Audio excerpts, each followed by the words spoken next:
เห็นหมดเลยโอ้โหโอ้โอ้ตึ๊ดโคตรลงแล้วเนาะเสี้ยนแล้วมันจะต่างมันยังไงđấyเอาเลย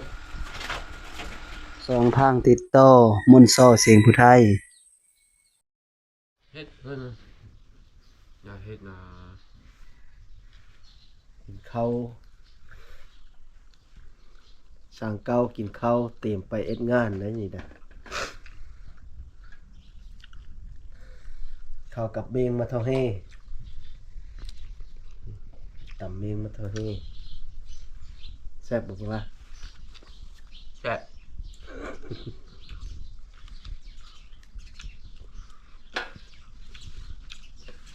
ไปเฮ็ดเฮิร์นบันดปอดอีกคือเก้ามือที่สามบทซี่บุละ 3มือที่สามอิ่มเลยอันกินมื้อเช้าก็บ่มีโอ้ยได้เวลาโอโตแล้วได้ได้เวลาโอโตแล้วว่ะ น้ำมันไปแล้วเนาะเต็มแล้ว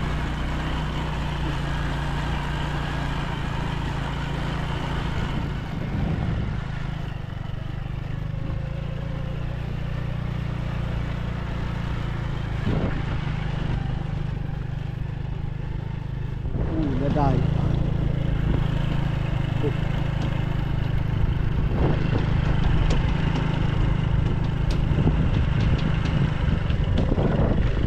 เนี่ย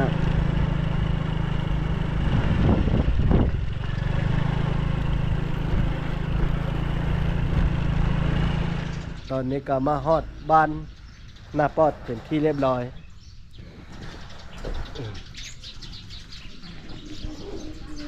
เพราะตอนยังบุปดอยู่บนระบบแว่นนะ จุดลึกต่อ มาเฮ็ดงานนี่คือเก้าพี่น้องวันนี้ก็เลยเพราะว่ายังบ่แล้วพุ่นละนะเฮิรนก็ได้ทราบงานทราบนะไปสร้างเก้าเพิ่นพาลุยเนาะผู้สุดนี่ดิทราบออมมาเลยทราบฝ่านี่แหละมันจากห้องนี่นะเนาะ1 2 3 4 5 6ห้องคุณ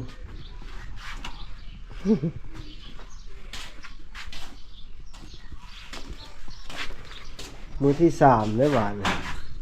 มือที่3ราคานี้ไปแผงนี้จักสิแล้วหรือบ่แล้วแผงนี้สิเฮ็ดหมด3แผงยาวนะมื้อนี้3แผงยาวน้องเลย6 ซอบอะไร3 ซอบ3 ซอบได้มื้อนี้จ้ะ3 ห้องสั่งเก้าจัดไป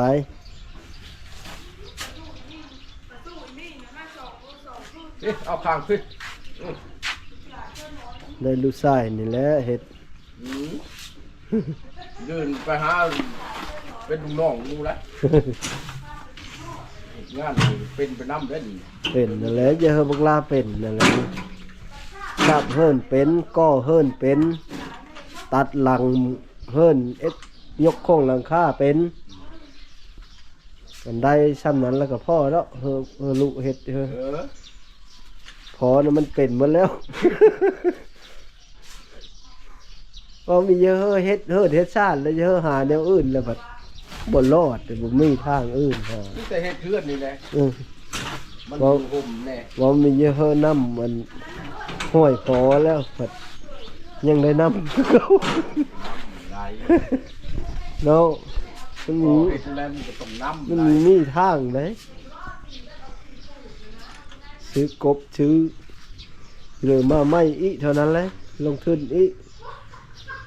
เฮาก็บ่แบบสูงนะเฮาก็บ่รับคนหลาย แม่น เพื่อนชั้นหนึ่งบ่นั่นเพื่อนเวลานี่ กำแพง กำแพงนั่น เออ คือจะเฮ็ดเพื่อนสองชั้นเขาสิตกจักจะเก่ามันเกินโพด มันจะคุมเนาะมันเหิง ได้จนจากยาเลย มันจะลาบหมดได้เทินพุ่นแหละมันบ่คุม4 เดือน3 เดือน4 เดือนก็บ่แล้วบ่ไหวเด้อน้องลา เสียวได้ได้ก็ อยู่เฮิร์นบอกว่าเดล่า กุม เต็มกลมมาคือมาอันนั้นนี่แหละคือมาผล ที่นอนเลยนะ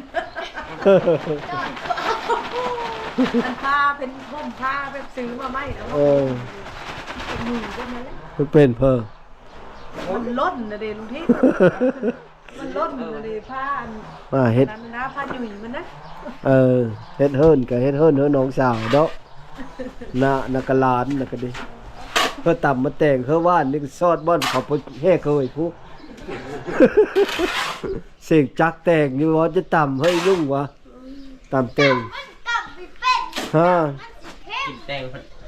อันตังแตงครับ ข้าวนักนึง เวี เย ยว อะ เจียวมันปาดเท่านั้นเลย เจอมันน่ะเฮาทองเพิ่นหมดต่ำโตอยู่เนาะ ก็ปิดก้นแล้วลุงทิพย์นี่ ต่ำแต่งกัน อันน้อยมันน่ะนะเนาะมันก็แซ่บและต่ำเซอเนาะเพิ่นน่ะบ่มีเลยขูดอันจักอันซุบอยู่เนาะอันนั้น ส่งน้อยคือน้อยเท สองหน่วยน้อยแท้ว่ะ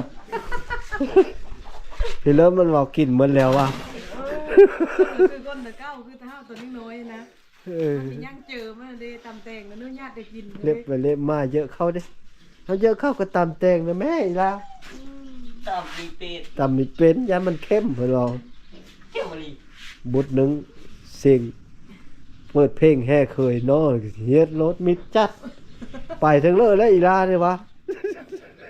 ไปเลยเอิ้นหาสมอย บุดหนึงเสิร์ฟมาแต่บอนเขาแห่เคยพุ่น เท่าปลาปลาดุกไปฮัทซื้อปลาดุกใหม่นะจะคูอันนะบ้างหน้าเป็นปลาดุกเลยเอ็ดเนี่ยเรากินเอ็ดแล้วก็แกงซื้อเค็มยูนมอนี่ก็มีอยู่ เออ แล้วก็แต่ง เขาปิ้งนั่นแหละเนาะไข่ได้บักล่ะเขาปิ้งนั่นแหละเฮ็ดแนวอื่นสิเฮาเฮ็ดเป็นตา จะได้แต่มาดังไฟด้วย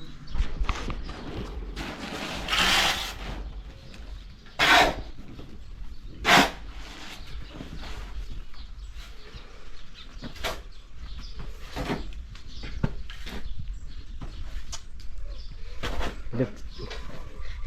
ยองเลยสางเก้า จะไปหาลงติ๊กต็อกได้ สางเก้าบุกแล้วหุ่นไปเหลืองเลยสางเก้าเฮ็ดเลยได้ย้อนลูกชายนี่แหละ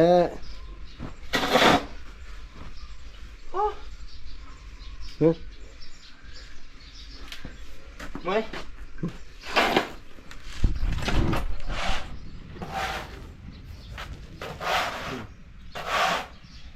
เฮ็ดเป็นโกนบ่อนเสื้อน้ำเลย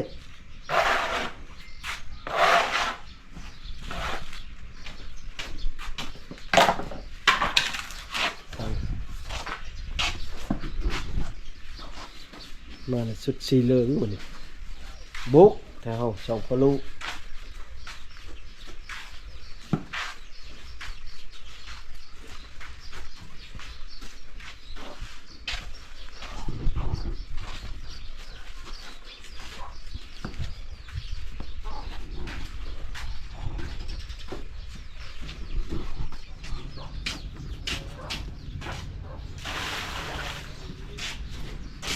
กำลังเทาะนำจาก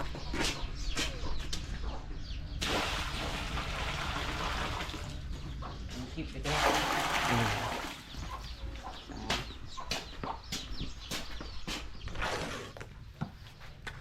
บุกเลยบัดนสามแผงใหญ่สำนองละเนาะ ล้นได้แล้วก็เอาถังสีมาเสื้อเลยถังมาเสื้อเลยเสื้อถังเขาเลยพี่น้องอยู่ใน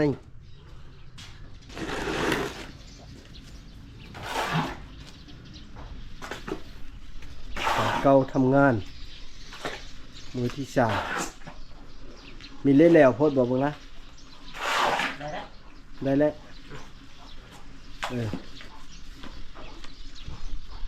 วันนี้นักนี้พอ เอาอีกไม่ยากเนาะ บริยา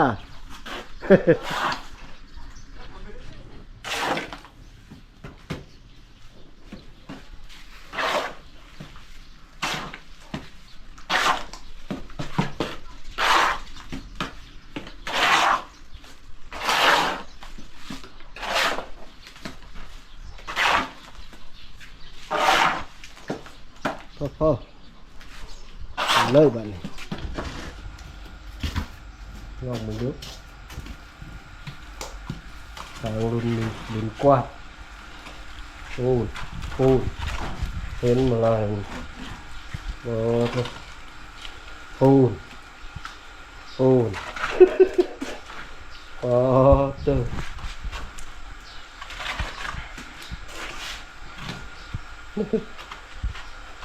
โค่นลงแล้วเนาะเสี้ยนแล้วอ่ะนี่สิสางลุนยังไงเด้ปูถึงเลย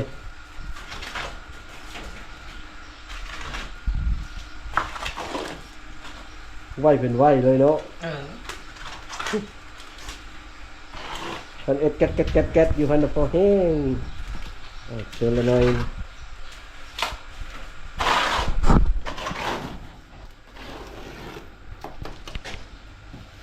ถ้ามันบุเทิงกับสวนเอาในนั้นเนาะมาต่อเสื้อเอาหุ่นสบายกว่าเสื้อกระบะอีบอกละ จะถ้าสูงก็ต้องขึ้นกระบะเก้าแต่ว่าตั้มในบอสเซอร์ก็ได้ สมมติตั้มเนี่ยมีบุเสื้อก็ได้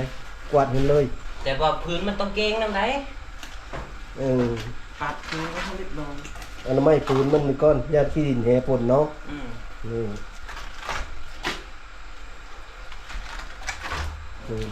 ไว้เลยบัด มือซีบ3 มือเป็นมือซีบได้ลูกศิษย์พอ ตอนนี้ก็ทราบขึ้นแล้วเมื่อไรทุกคนแต่ว่ายังบ่ทันได้นั้นยังบ่ทันได้ปั้นนะนี่จะเฮาขึ้นปูนแล้วมาแล้ว3 แผงที่3กำลังขึ้นอยู่ลึก39เฮ็ดมืออยู่บอกว่าเยอะเข้าแล้วบ่ มีเท่าว่า เยอะเข้า แล้วกิน 12 โมงครึ่งแล้วได้เดี๋ยวนี้ได้ ชอบกินข้าวมาหลายเนี่ยจังน้อยเลย 12 โมงครึ่งแล้วเพิ่นแผงนี้แล้วนี่กับ ก่อนพูดก่อน ก่อยปูนมาปูนไว้แล้วกับพอดีเอามาเสิร์ฟตัวนี้เนาะเสิร์ฟตัวนี้ทุกคนเพิ่นเยอะมากอีกชอบหนึ่งนั่นเลยก็เฮาแล้วนะ3-4 แผงมื้อนี้นะแล้วเราประจมปูนไว้แล้วมั้งล่ะมาปูนไว้อีรอบเพลงได้ หมักไว้ก่อน หมักไว้เนาะไปเบิ่งคนมันแล้วเลยมาไว้ตอนแรกนะขึ้นจอบน้อยนึงแม่ว่าเฮาขึ้นไว้หลายแล้วแต่ว่าเยอะมันพ่อแล้วหมดเลยยืนเนอนี่นะบอลเฮิร์นโคนี่นะปิ้งปลาดุกพันกินก้อน2 โต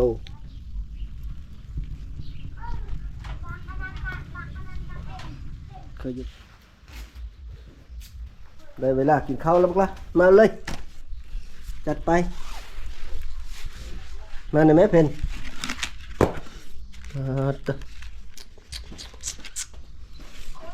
สุดยอดเลยนะปิ้งปลาดุกแล้วก็แกงปลาดุกเส้ยเห็ดเข็ม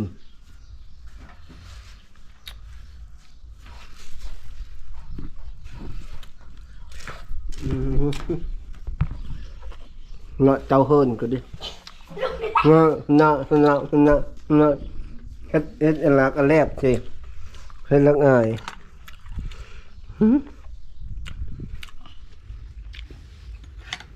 ได้เวลากินข้าวแล้ว จบแล้วมาพี่น้องกินข้าวร่วมกันชวนพี่น้องกินข้าวได้ปะ มากินข้าวแซ่บๆพี่น้องนี่จะอ่านแซ่บๆนะอันนี้กับแกงปลาดุกทะเลเค็มจำแจ่วอะแจ่วแล้วก็ปิ้งปลาดุก ปิ้งปลาดุกพัน มาแซ่บ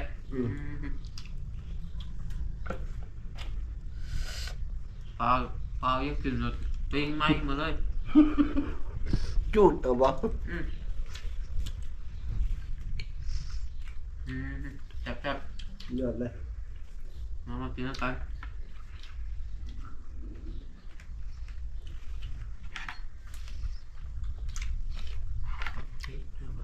มือกำลังบ่ร้อนหลังจากกินข้าวแล้วก็ทำงานต่อบ่ได้พักเลยเนาะมื้อละเนาะคันพักก็มันสิแสดงก่อนเอาเลยทางเก่า เขามีแห้งเลยก็เด็ดด้วยสะดุกบัด ส่วนทำอีกล่ะ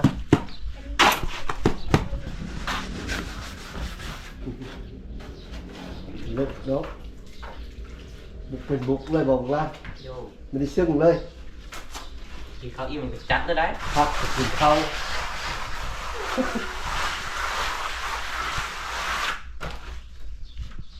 สี่แปลงมองมันซ้ำสี่แปลงเนาะสี่แปลงไงเดี๋ยวแปลง3 เมตรตัวนี้4 เมตรคุณว่าตัวนี้นะความยาวนะสูงอีกสูง3 เมตรยาว4ตัวนั้นผัด3 เมตรกว้าง3ยาว3ตัวนั้นเลยตัวนี้อีกบันแข่งนี้อีกนะแข่งนั้นอีกมือนี้นะแข่งน้อยนะปั่นแล้วละตัวนี้ยังไม่ทันได้ขึ้นแล้วซ้ำปูนเบิดกลางหน้าปูนเยอะ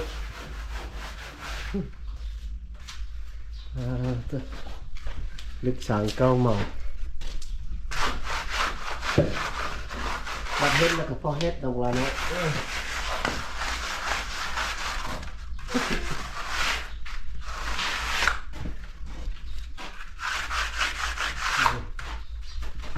แป๊บเจอ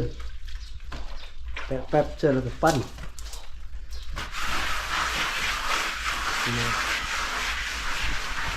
ได้เลยแล้วเนาะทานละยึดเนาะบางละเนาะเฮ็ดไปเฮ็ดมาคำปึ๊บ ฟาดจากแต่เสาคำปึ๊บพักเขากินข้าวซ้ำนัดจังได้จังแล้วเมื่อยบ่ แต่เมื่อ เมื่อยได้เลยเฮ็ดเวะล้างอุปกรณ์เนาะถึงมือพอล้างคักเลยบ่ล้างคนมืออื่นกล้ามก็เก้าต้องได้ล้าง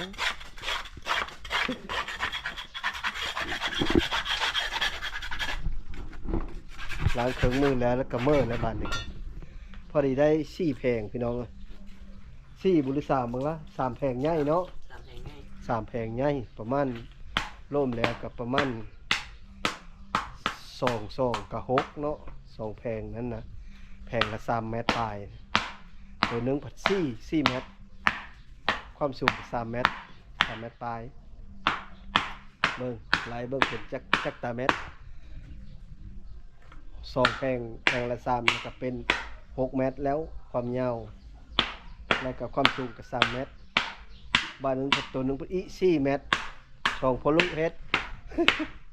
สมโคนอยู่จังว่า4 เมตร6 เมตรแล้วก็เป็น10 เมตร ผมมีเครื่องจักรตัวอีก 10 คูณ 3พอดีได้30 เกลมือหนึ่ง30 เกลถือว่าไหวอยู่สำหรับค่อยนะคือว่าผู้บางคนก็ไหวกว่ากับนี่นะ สุดท้ายก็ขอขอบใจน้ำพ่อแม่พี่น้องเด้อที่เข้ามาติดตามรับชมน้องลาเนาะทีมงาน2 พลุก็สิได้เมื่อและบาทนี้ก็ดิ ทีมงานก่อสร้างสองพลุ สบายดี สุดท้ายขอขอบคุณขอบใจพ่อแม่พี่น้องสุขุสู่คนสบายดีสบายดีได้แล้วแหละ